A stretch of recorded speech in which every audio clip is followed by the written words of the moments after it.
आज ही Doubtnut app download करें। Doubtnut पर होगा अब आपके सभी मैथ्स, केमिस्ट्री, फिजिक्स और बायोलॉजी डाउट्स का सफाया। बस अपने क्वेश्चन की फोटो खींचो, उसे क्रॉप करो और तुरंत वीडियो सोल्यूशन पाओ। Download now. Buffer action. Buffer solution की डेफिनेशन में हमने देखा था कि बफर सॉल्यूशंस ऐसे सॉल्यूशंस है जो कि स्ट्रॉन्ग एसिड और स्ट्रॉन्ग बेस के छोटे से अमाउंट को ऐड करने पर अपना पीएच चेंज रेजिस्ट करते हैं। तो इसी प्रॉपर्टी को हम बफर एक्शन कहेंगे। तो बफर एक्शन हो गई property to resist any change in pH even when small amounts of strong acid or strong base is added in the solution. For example हम देखते हैं buffer action of ammonium acetate CH3COO NH4। अगर हम 0.2 molar CH3COO NH4 लेंगे तो ये दूसरे salts की तरह completely आयनाइज हो जाएगा। मतलब ही वाटर में डिज़ोल्व होने के बाद CH3COO NH4 दूसरे सॉल्ट्स की तरह अपने आयंस में कन्वर्ट हो जाएगा, डिसोसिएट हो जाएगा। तो CH3COO माइनस प्लस Na+ बन जाएगा। मतलब ही अगर इनिशियल कॉन्सेंट्रेशन हमने 0.2 मोलर लिया है तो इक्विलिब्रियम के बाद मतलब कि जो फाइनल कॉन्सेंट्रेशन है वो हो जाएगा इसका 0 और CH3COO माइनस और Na+ आयंस का 0.2 मोलर। तो अगर हम इसमें पहले small amount of strong acid add करते हैं तो क्या होगा ये देख लेंगे। फर्स्ट केस है small amount of strong acid SA is added। हम सपोज करते हैं कि 0.1 मोलर HCl ऐड किया गया। लेट 0.1 मोलर HCl ऐड किया गया इसमें। तो अब HCl जो है वो एक स्ट्रॉन्ग एसिड है, वाटर के साथ रिएक्ट करके कम्प्लीटली रिएक्ट करेगा और H3O प्लस और Cl माइनस बना देगा।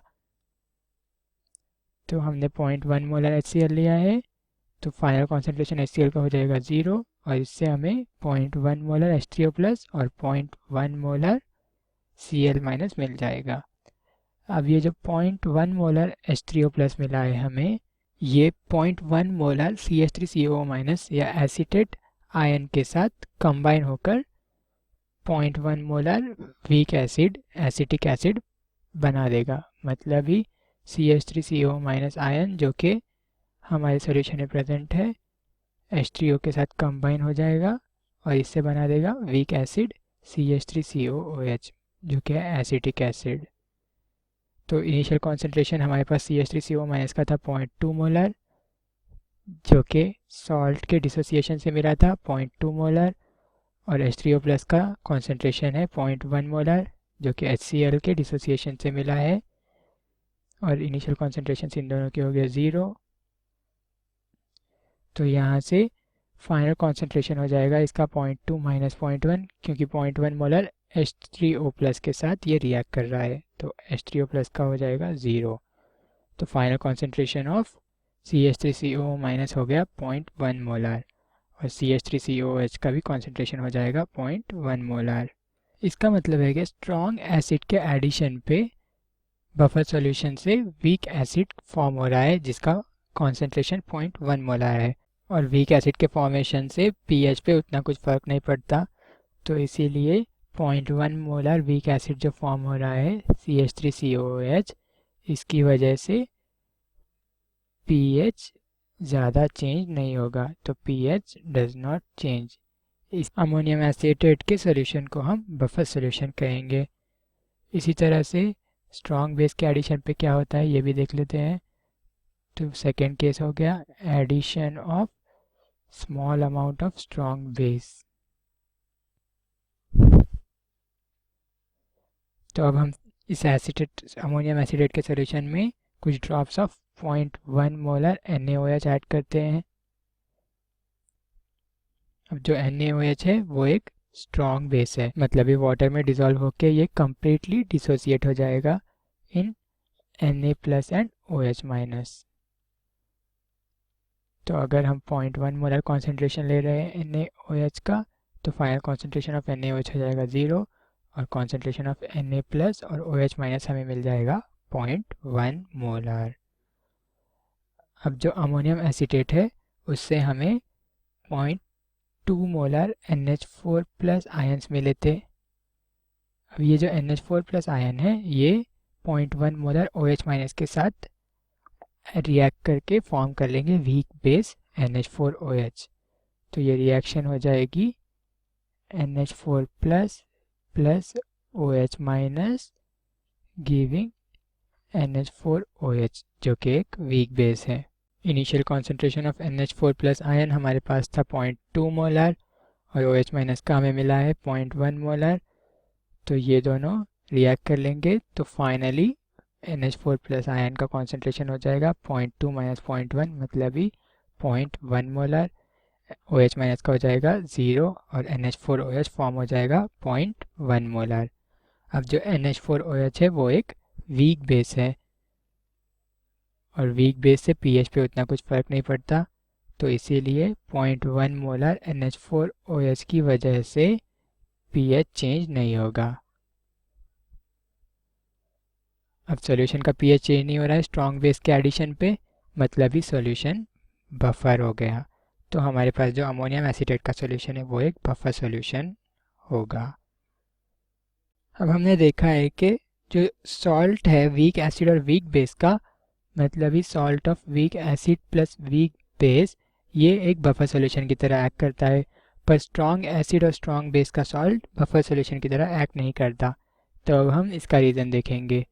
तो solution of salt of strong acid and strong base does not act as buffer। इसका रीज़न क्या है अब हम ये देखेंगे। एग्जाम्पल लेते हैं स्ट्रॉन्ग एसिड और स्ट्रॉन्ग बेस के सॉल्ट का। तो NaCl सॉल्ट है, strong acid HCl hydrochloric acid और स्ट्रॉन्ग बेस NaOH का। तो जब हम NaCl को वाटर में या एक्वस सॉल्यूशन में डिसॉल्व कर लेंगे तो NaCl कम्प्लीटली डिसोसिएट हो जाएगा Na+ और Cl- में। और अगर हम इसमें स्ट्रॉन्ग एसिड या स्ट्रॉन्ग बेस ऐड कर देंगे तो जो स्ट्रॉन्ग एसिड और स्ट्रॉन्ग बेस है वो कम्प्लीटली डिसोसिएट होकर हमें H+ और OH- दे देंगे। अब ये जो H+ और OH- है वो अगेन इन आयन से रिएक्ट करके एसिड और बेस बना देंगे। अब हमें फिर से स्ट्रॉन्ग एसिड और स्ट्रॉन्ग बेस मिल रहा है, तो इनसे वापस से हमें H+ और OH- मिल रहे हैं, जिसकी वजह से जो H+ कॉन्सेंट्रेशन या OH- कॉन्सेंट्रेशन है इनमें बहुत बड़ा चेंज आ जाएगा। अगर H+ और OH- का कॉन्सेंट्रेशन चेंज हो रहा है तो pH चेंज हो जाएगा। तो pH चेंज हो गया, इसका मतलब कि जो सोल्यूशन है वो बफर नहीं होगा। अब हम एसिडिक बफर का बफर एक्शन देखते हैं। एसिडिक बफर एक ऐसा सोल्यूशन है जो कि है mixture of weak acid and it's salt with strong base. तो इसका एक एग्जांपल ले लेते हैं हम। वीक एसिड CH3COOH, इसका कॉन्सेंट्रेशन है 0.2 मोलर और इसके साथ है उसका स्ट्रॉन्ग बेस का सॉल्ट, मतलब ही 0.2 मोलर CH3COONA। तो ये pH के चेंज को कैसे रेजिस्ट करता है अब हम ये देखेंगे। अब जो CH3COOH है वो एक वीक एसिड है, तो जो H2O के साथ रिएक्ट करके उसका कुछ पार्ट, मतलब कि बहुत थोड़ा पार्ट डिसोसिएट होगा या आयनाइज हो जाएगा to give CH3COO- and H3O+। इसी तरह से जो CH3COONA है सॉल्ट है, ये कम्प्लीटली डिसोसिएट हो जाएगा CH3COO- और Na+ में, क्योंकि सॉल्ट्स वाटर में कम्प्लीटली आयनाइज या डिसोसिएट हो जाते हैं। तो अगर इनिशियल कॉन्सेंट्रेशन इसका 0.2 मोलर है सॉल्ट का, तो फाइनल कॉन्सेंट्रेशन हो जाएगा 0। ये हो गया इनिशियल, ये हो गया final.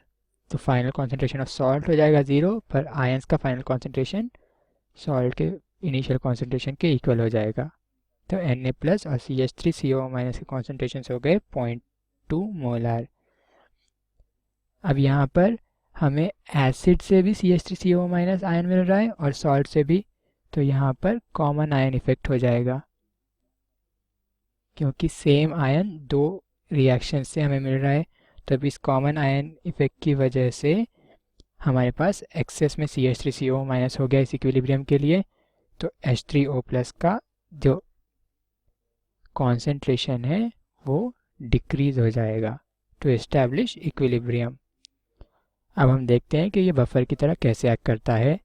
First, on addition of strong acid, on addition of strong acid, तो हम कंसीडर करते हैं कि कुछ ड्रॉप्स ऑफ 0.1 मोलर HCl हमने इस सॉल्यूशन में ऐड किया है। अगर 0.1 मोलर HCl हम ऐड करेंगे तो हमारे पास सॉल्यूशन में 0.1 मोलर H प्लस आयंस मिल जाएंगे। अभी हमने buffer action of ammonium acetate में देखा था कि स्ट्रॉन्ग एसिड कम्प्लीटली डिसोसिएट हो जाता है, तो इससे हमें 0.1 मोलर H प्लस या H3O प्लस आयंस मिल जाएंगे।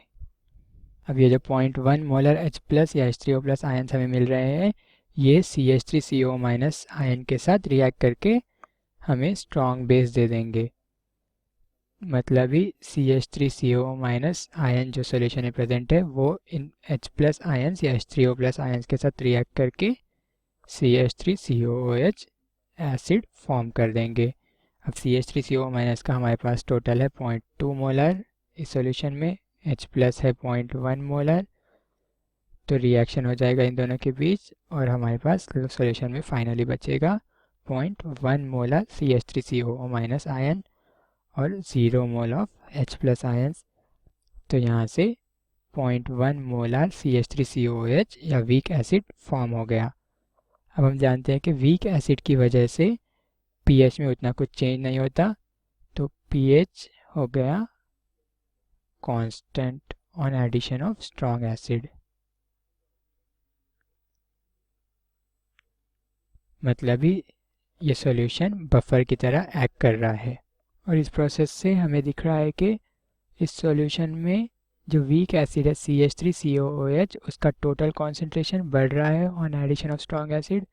तो टोटल कॉन्सेंट्रेशन ऑफ CH3COOH पहले था CH3COOH का कॉन्सेंट्रेशन 0.2 मोलर और फाइनली हमें मिल रहा है 0.1 मोलर।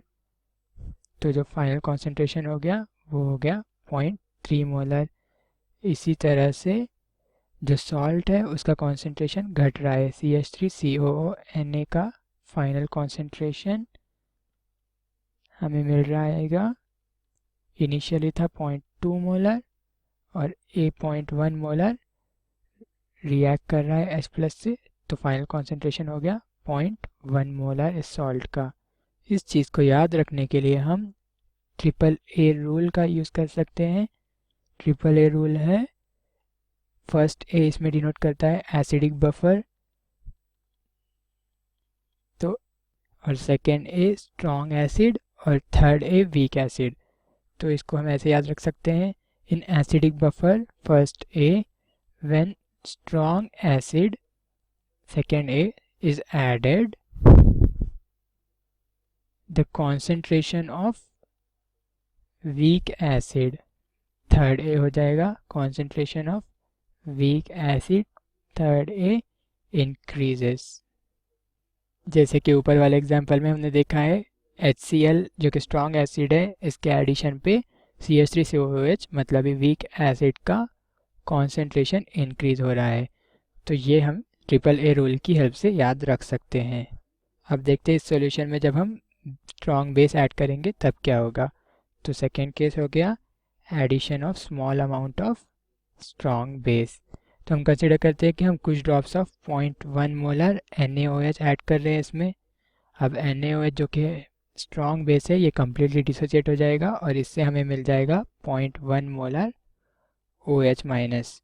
अब ये जो 0.1 मोलर OH माइनस आयंस हमारे सॉल्यूशन में आ गए हैं, ये वीक एसिड CH3COOH को न्यूट्रलाइज कर देंगे। तो CH3COOH OH माइनस के साथ रिएक्ट करके बना देगा CH3COO माइनस प्लस H2O। ये न्यूट्रलाइजेशन रिएक्शन है तो फुल्ली कंप्लीट हो जाएगा।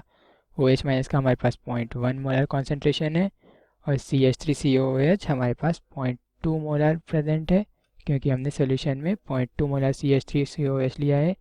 तो ये हो गया इनिशियल सोल्यूशन। अब फाइनल सोल्यूशन में ये दोनों रिएक्ट कर रहे हैं, तो फाइनली बच जाएगा 0.1 मोलर CH3COOH, क्योंकि 0.1 मोलर रिएक्ट कर रहा है। OH माइनस हो गया 0 और फॉर्म होगा इसकी वजह से 0.1 मोलर CH3CO माइनस। अब जो 0.1 मोलर CH3CO माइनस है, ये H प्लस के कॉन्सेंट्रेशन को कोई इफेक्ट नहीं करेगा। इसका मतलब है कि pH चेंज नहीं होगा। तो pH does not change on addition of strong base. मतलब ही ये सॉल्यूशन एक बफर सॉल्यूशन हो गया। अब इस सॉल्यूशन में हमने NaOH ऐड किया है और NaOH के एडिशन की वजह से जो वीक एसिड था CH3COOH, इसका कॉन्सेंट्रेशन चेंज हो रहा है 0.2 मोलर से 0.1 मोलर, क्योंकि 0.1 मोलर OH माइनस के साथ रिएक्ट करके CH3CO माइनस आयन बना रहा है। तो concentration of weak acid decrease हो गया। इसी तरह से जो सॉल्ट है CH3COONA, इसका कॉन्सेंट्रेशन बढ़ रहा है। मतलब ये 0.2 से ये हो गया 0.3, क्योंकि 0.1 मोलर इस रिएक्शन से फॉर्म हुआ CH3CO माइनस, सॉल्ट का भी कॉन्सेंट्रेशन बढ़ गया। तो यहाँ से कॉन्सेंट्रेशन ऑफ सॉल्ट इंक्रीज हो रहा है। तो इस चीज़ को याद रखने के लिए हम ABA रूल का यूज़ करेंगे। ABA रूल में फर्स्ट A रिप्रेजेंट करता है एसिडिक बफर। तो in acidic buffer first A when strong base is added, B हो गया स्ट्रॉन्ग बेस,